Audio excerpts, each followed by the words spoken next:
Hi guys, welcome back to my channel Harshita Shetty vlogs. ಇವತ್ತು ನಾನು ಅಕ್ಕಿ ರೊಟ್ಟಿ ಮತ್ತೆ ಬದನೆಕಾಯಿ ಗೊಜ್ಜು ಮಾಡ್ತಾ ಇದ್ದೀನಿ. ಸೊ ಇದು ನನ್ನ ಫೇವ್ರೆಟ್ ಅಕ್ಕಿ ರೊಟ್ಟಿ.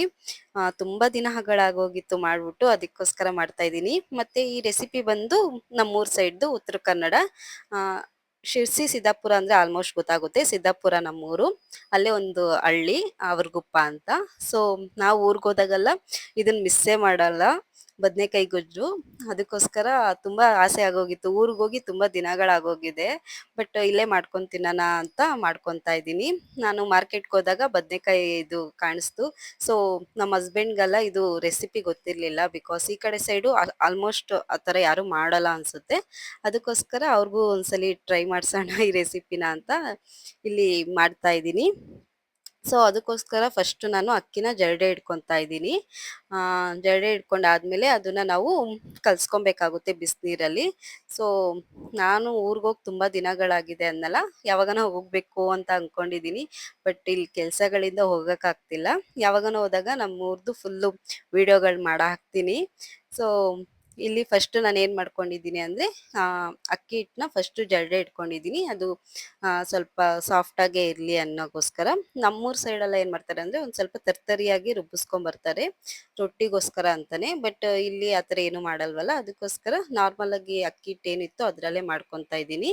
ಸೊ ಒಂದ್ ಕಡೆ ನೀರ್ ಇಟ್ಕೊಂಡು ಇನ್ನೊಂದ್ ಕಡೆ ಹಸಿಟ್ಟು ಕಲ್ಸ್ಕೊಂತಾ ಇದ್ದೆ. ಅಷ್ಟೊತ್ತಿಗೆ ನಮ್ಮ ಅತ್ತೆ ನನ್ ಜೊತೆ ಒಂದಷ್ಟು ಮಾತುಕತೆಗಳಿತ್ತು, ಅದನ್ನೇ ರಾ ಹಾಕಿದೀನಿ, ಹಾಗೆ ಕೇಳಿಸ್ಕೊಳ್ಳಿ.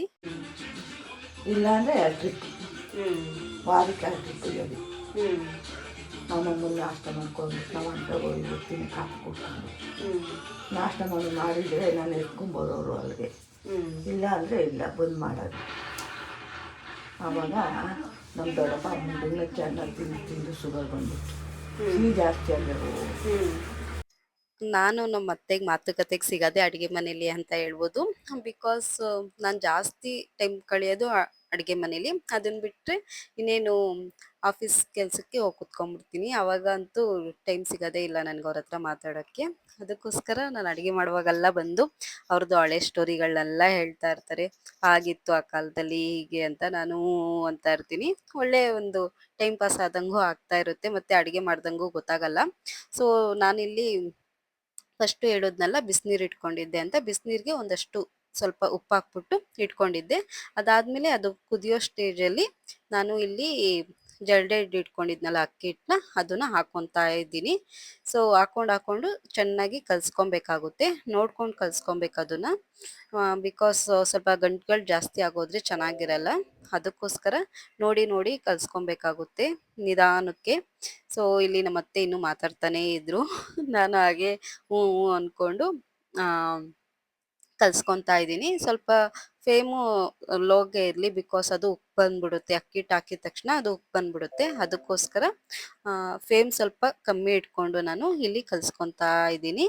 ಸೊ ನಾನು ಸ್ವಲ್ಪ ಕಮ್ಮಿ ಹಸಿಟ್ಟೆ ಹಾಕ್ಕೊಂಡಿದ್ದೆ. ನಾ ಆಲ್ಮೋಸ್ಟ್ ಒಂದು 5 ಜನ ಇದ್ವಿ ಇವಾಗ ನಾವು. ಅದಕ್ಕೋಸ್ಕರ 5 ಜನಕ್ಕೆ ಎಷ್ಟು ಬೇಕೋ ಅಷ್ಟು ಹಾಕ್ಕೊಂಡಿದ್ದೀನಿ. ಒಂದು 2 ಗ್ಲಾಸ್ ಅಷ್ಟು ಅಕ್ಕಿ ಹಿಟ್ಟು ಹಾಕ್ಕೊಂಡಿದ್ದೀನಿ ಅಷ್ಟೇನೆ. ಹೇಳ್ಬೇಕಂದ್ರೆ ರೊಟ್ಟಿ ಮಾಡೋದೇ ಸ್ವಲ್ಪ ಟೈಮ್ ಹಿಡಿಯುತ್ತೆ, ಇಲ್ಲ ಗೊಜ್ಜು ಮಾಡೋದು 10-15 ನಿಮಿಷದಲ್ಲಿ ಆಗೋಗ್ಬಿಡುತ್ತೆ. ಸೊ ನೋಡಿ ಈ ಥರ ಅಕ್ಕಿ ಹಿಟ್ಟು ನಾವು ಮುದ್ದೆ ಕಲ್ಸ್ಕೊಂತೀವಲ್ಲ ಆ ಥರ ಎಲ್ಲ ಕಲ್ಸ್ಕೊಬಾರ್ದು, ಸ್ವಲ್ಪ ಈ ಥರ ಬಿಡಿ ಬಿಡಿಯಾಗಿ ಇರಬೇಕು. ಸೊ ಈ ಥರ ಕಲ್ಸ್ಕೊಂಡಾದ್ಮೇಲೆ ಇದನ್ನ ಒಂದು ಬಟ್ಲಿಗೆ ಹಾಕೊಂಡಿದ್ದೀನಿ. ಇದಾದ್ಮೇಲೆ ಸ್ವಲ್ಪ ನೀರು ಹಾಕ್ಕೊಂಡು ಈ ಥರ ಮಿತ್ಕೊಬೇಕಾಗುತ್ತೆ ಕೈಯಲ್ಲಿ.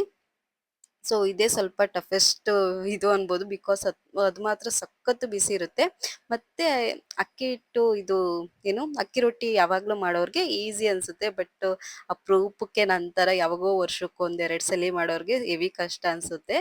ನಾನು ತಿನ್ಬೇಕು ಅಂತ ಆಸೆ ಇತ್ತಲ್ಲ, ಅದಕ್ಕೋಸ್ಕರ ಮಾಡ್ಕೊತಿದ್ದೆ. ಇಲ್ಲ ನಮ್ಮ ಮಮ್ಮಿ ಮಾಡಿದ್ರೆ ಇನ್ನೂ ಸಖತ್ತಾಗಿ ಮಾಡ್ತಾರೆ, ಎಷ್ಟು ತೆಳ್ಳಗೆ ತಟ್ತಾರೆ ಅಂದರೆ ಸಖತ್ತಾಗಿರುತ್ತೆ.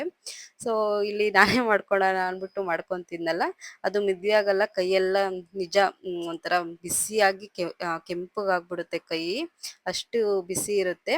ಸೊ ಈ ಥರ ರೌಂಡ್ಗೆ ತೆಳ್ಳಗೆ ತಟ್ಕೊಬೇಕಾಗುತ್ತೆ, ಆವಾಗ ಟೇಸ್ಟ್ ಚೆನ್ನಾಗಿರುತ್ತೆ. ಇಲ್ಲಾಂದರೆ ಏನಾಗುತ್ತೆ ಅಂದರೆ ಅಕ್ಕಿ ಹಿಟ್ಟು ಆಲ್ಮೋಸ್ಟ್ ಗೊತ್ತಲ್ವಾ, ಒಳಗಡೆ ಬೇಯಲ್ಲ, ಆಚೆಗಡೆ ಬೆಂದಿರುತ್ತೆ, ಆ ಥರ ಆಗುತ್ತೆ. ಅದಕ್ಕೋಸ್ಕರ ಈ ಥರ ಸ್ವಲ್ಪ ನೀರು ಹಾಕ್ಕೊಂಡು ಚೆನ್ನಾಗಿ ತಟ್ಕೊತಾ ಇದ್ದೀನಿ. ಮತ್ತೆ ಆಲ್ಮೋಸ್ಟ್ ಎಲ್ಲರಿಗೂ ಗೊತ್ತಿರುತ್ತೆ, ಅಕ್ಕಿ ರೊಟ್ಟಿ ಮಾಡೋರು ಎಣ್ಣೆ ಯೂಸ್ ಮಾಡಲ್ಲ. ಸೊ ಅದು ಆರೋಗ್ಯಕ್ಕೂ ಒಳ್ಳೇದು ಅಲ್ವಾ. ನಮ್ಮ ಹಸ್ಬೆಂಡ್ ಕೇಳ್ತಿದ್ರು, "ಎಣ್ಣೆ ಹಾಕು, ಎಣ್ಣೆ ಹಾಕು ಬೇಯಿಸ್ಬೇಕಂದ್ರೆ" ನಾನು ಎಣ್ಣೆ ಎಲ್ಲ ಹಾಕಲ್ಲ. ರಾಗಿ ರೊಟ್ಟಿಗೆ ಹಾಕ್ತಾರೇನೋ, ಬಟ್ ಅಕ್ಕಿ ರೊಟ್ಟಿಗೆ ಯೂಸ್ ಮಾಡಲ್ಲ ಎಣ್ಣೆನ. ಹಂಗೆ ಚೆನ್ನಾಗಿರುತ್ತೆ, ಟೇಸ್ಟ್ ನೋಡಿ ಅಂದೆ. ಮತ್ತೆ ಏನಂದ್ರೆ ಅಕ್ಕಿ ರೊಟ್ಟಿನ ಒಲೆಲ್ ಮಾಡಿದ್ರೇನೆ ಅದು ಟೇಸ್ಟ್ ಡಬಲ್ ಅಂತ ಹೇಳ್ಬೋದು. ಹಂಚ್ ಮೇಲೆ ಸುಟ್ಬಿಟ್ಟು ಅದಾದ್ಮೇಲೆ ಕಾರ್ನರ್ಗಳಿರುತ್ತಲ್ಲ ಅದನ್ನ ಕೆಂಡುದಲ್ಲಿ ಸುಡ್ತಾ ಇದ್ರು. ನಮ್ಮ ಅಜ್ಜಿ ಮನೆಗೆ ಹೋದಾಗ ನಾನು ಕೆಂಡುದಲ್ಲಿ ಸುಡ್ತಾ ಇದ್ರು. ಸೊ ಆ ಕೆಂಡುದಲ್ಲಿ ಬಿದ್ದಿರೋದನ್ನ ನಾವು ತಗೊಂಡು ತಟ್ಟೆಗೆ ಹಾಕೊಂತಿದ್ವಿ. ಅದು ಟೇಸ್ಟ್ ಮಾತ್ರ ಸಖತ್ತಾಗಿರುತ್ತೆ. ಬಟ್ ಇಲ್ಲಿ ಏನು ಮಾಡಕ್ಕಾಗಲ್ಲ. ಗ್ಯಾಸ್ ಸ್ಟವ್ ಅಲ್ಲೇ ಮಾಡ್ಕೊಳ್ಳೋದ್ರಿಂದ ಈ ತರ ಮಾಡ್ಕೊಂಡಿದೀನಿ. ತುಂಬಾ ಚೆನ್ನಾಗಾಗಿತ್ತು. ಮತ್ತೆ ಬದ್ನೆಕಾಯಿ ನೋಡಿ, ಈ ತರ ದೊಡ್ಡ ಬದ್ನೆಕಾಯಿ ತಗೊಬೇಕು. ಚಿಕ್ಕ ಚಿಕ್ಕದ್ ಬರುತ್ತಲ್ಲ ಅದೆಲ್ಲ ಆಗಲ್ಲ ಇದಕ್ಕೆ. ಈ ತರ ದೊಡ್ಡ ಬದ್ನೆಕಾಯಿ ಇದ್ರೆ ಮಾತ್ರ ಈ ಗೊಜ್ಜು ಸಖತ್ತಾಗಿ ಆಗೋದು. ಚಿಕ್ಕ ಬದ್ನೆಕಾಯಲ್ಲೆಲ್ಲ ಆಗಲ್ಲ. ಸೊ ನಾನು ಫಸ್ಟ್ ಈ ಬದ್ನೆಕಾಯಿನ ನಮ್ಮೂರಲ್ಲಿ ಅಷ್ಟೇ ನೋಡ್ತಿದ್ದಿದ್ದು, ಇಲ್ಲೆಲ್ಲ ಸಿಗಲ್ಲ ಅಂದ್ಕೊಂಡೆ. ಬಟ್ ಇವಾಗ ಎಲ್ಲಾ ಕಡೆ ಸಿಗುತ್ತೆ. ನೀವು ಯಾವಾಗನ ಹೋದಾಗ ಟ್ರೈ ಮಾಡಿ. ಸೊ ಈ ತರ ಬದ್ನೆಕಾಯಿನ ಸುಟ್ಕೊಂಡ್ಬಿಟ್ಟು ನಿಧಾನ ಉರಿಲಿ ಇಟ್ಕೊಂಡು ಸುಟ್ಕೊಳ್ಳಿ. ಫುಲ್ಲು ಸುಟ್ಕೊಂಡಾದ್ಮೇಲೆ ಒಂದು 5ರಿಂದ 6 ಹಸಿಮೆಣಸಿನ್ಕಾಯಿನ ನಾನು ಹಾಗೆ ಸುಟ್ಕೊಂಡಿದೀನಿ. ಅದು ಸುಟ್ಕೊಳ್ಳಬಹುದು, ಇಲ್ಲಾಂದ್ರೆ ಇಲ್ಲ. ಬಟ್ ನನ್ ಟೇಸ್ಟ್ ಚೆನ್ನಾಗಿರುತ್ತೆ ಅಂತ ಸುಟ್ಕೊಂಡಿದ್ದೆ. ಅದೆಲ್ಲ ಆದ್ಮೇಲೆ ಇದು ತೆಗ್ದಿಟ್ಬಿಟ್ಟು ಇದಕ್ಕೆ ಮೇಲ್ಗಡೆ ಸಿಪ್ಪೆ ಇರುತ್ತಲ್ಲ ಅದನ್ನೆಲ್ಲ ತೆಗಿಬೇಕು. ಅದನ್ನ ತೆಗ್ದಾದ್ಮೇಲೆ ಒಳಗಡೆ ಇರೋದನ್ನ ಈ ತರ ಫೋರ್ಕಿಂದ ನಾನು ಮ್ಯಾಶ್ ಮಾಡ್ಕೊಂಡಿದೀನಿ. ಸೊ ಕೈಯಿಂದ ಬೇಕಾದ್ರೂ ಮಾಡ್ಕೊಬೋದು, ಯುವರ್ ಆಪ್ಷನ್ ಅಷ್ಟೇ ಅದೆಲ್ಲ. ಸೊ ನಾನು ಈ ತರ ಫೋರ್ಕಿಂದ ಎಲ್ಲ ಮ್ಯಾಶ್ ಮಾಡ್ಕೊಂಡಾದ್ಮೇಲೆ ಇದಕ್ಕೆ ಈರುಳ್ಳಿ ಇದೆ ಫುಲ್ಲು, ಇದು ಹಸಿ ಗೊಜ್ಜು ಅಂತ ಹೇಳ್ಬೋದು. ಎಲ್ಲ ಹಸಿಗೆ ಹಾಕೊಬೇಕು. ಈರುಳ್ಳಿ ಮತ್ತೆ ನಾನು ಹಸಿಮೆಣಸಿನ್ಕಾಯಿನ ಸುಟ್ಕೊಂಡಿದ್ನಲ್ಲ ಅದನ್ನ ಸ್ವಲ್ಪ ಸಣ್ಣ ಸಣ್ಣಗೆ ಕಟ್ ಮಾಡಿ ಹಾಕೊಂಡಿದೀನಿ. ಅದಾದ್ಮೇಲೆ ಕೊತ್ತಂಬರಿ ಹಾಕೊಂಡಿದೀನಿ. ಉಪ್ಪು ರುಚಿಗೆ ಎಷ್ಟು ಬೇಕೋ ಅಷ್ಟು. ಸೊ ಖಾರಕ್ಕೆ ಎಷ್ಟು ಬೇಕೋ ಹಸಿಮೆಣಸಿನ್ಕಾಯಿ ಹಾಕೊಂಡಿದೀವಲ್ಲ, ಇನ್ನೇನು ಬೇಡ, ಖಾರ ಚೆನ್ನಾಗಿರುತ್ತೆ. ಸೊ ಇಷ್ಟನ್ನ ಹಾಕೊಂಡು ಮಿಕ್ಸ್ ಮಾಡ್ಕೊಬೋದು. ನಿಮ್ಗೆ ಬೇಕಿದ್ರೆ ಬೆಳ್ಳುಳ್ಳಿ ಹಾಕೊಬೋದು. ಬಟ್ ನಮ್ಗೆ ಸ್ಮೆಲ್ ಎಲ್ಲ ಅಷ್ಟ ಆಗಲ್ಲ ಬೆಳ್ಳುಳ್ಳಿದು ಅಂದ್ಬಿಟ್ಟು ನಾನಿಲ್ಲಿ ಹಾಕಿಲ್ಲ. ನಿಮ್ಗೆ ಬೇಕಿದ್ರೆ ಹಾಕೊಳ್ಳಿ. ಹಾಕ್ಬಿಟ್ಟು ಈ ತರ ಫುಲ್ಲು ಕಲ್ಸ್ಕೊಂಡ್ರೆ ಮುಗೀತು. ಗೊಜ್ಜು ಮಾತ್ರ ಸಖತ್ತಾಗಿರುತ್ತೆ. ಹೆಂಗದೆ?